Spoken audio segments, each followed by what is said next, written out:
తమ న్యాయమైన డిమాండ్లను పరిష్కరించేంత వరకు సమ్మెను కొనసాగిస్తామని ఆర్టీసీ జేఏసీ నాయకులు స్పష్టం చేశారు.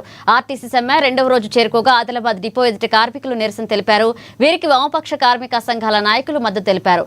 ఆర్టీసీ లాభాలతో ఉందని అంటున్న ప్రభుత్వం తమ డిమాండ్లను ఎందుకు పరిష్కరించడం లేదు అని ప్రశ్నించారు. ఆర్టీసీని ప్రభుత్వంలో విలీనం చేయాలని డిమాండ్ చేశారు. ఈరోజు జేఏసీ మేరకు 2 రోజుల నుంచి సమ్మె కొనసాగుతూ ఉంది.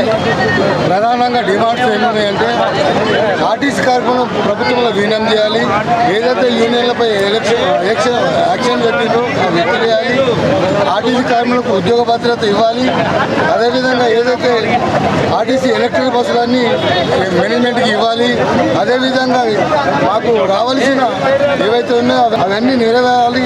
ఈ సమ్మెకు పూర్తి బాధ్యత మేనేజ్మెంట్దే. ప్రభావంగానే మేము సమ్మె చేయడం జరుగుతుంది. ఏదైతే 4 ప్రధానమైన డిమాండ్లు ఉన్నాయి. ఒకటి, ప్రభుత్వంలో విలీనం చేయాలి.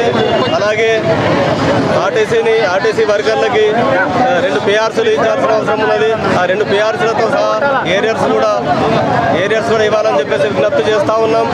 ఏ ప్రభుత్వమైనా కానీ ఆర్టీసీ కార్మికుల్ని మోసం చేస్తూ ఉన్నాయి.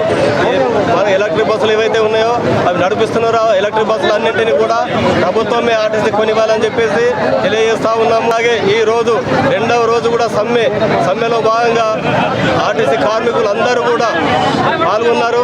మొత్తం 100% కూడా కార్మికులు ఆర్టీసీలో సమ్మెలో భాగంగా ఉన్నారు. ఈరోజు ఆర్టీసీ కార్మికులు 2వ రోజు శాంతియుతంగా నిరసన సమ్మె చేయడం జరుగుతున్నది. అందులో భాగంగానే ఈరోజు ఆదిలాబాద్ డిపో ముందు ధర్నా చేసి అలాగే మానీయులు కొమరం భీమ్ గారికి మా సమస్యల గురించి విన్నపం చేయడం జరిగింది.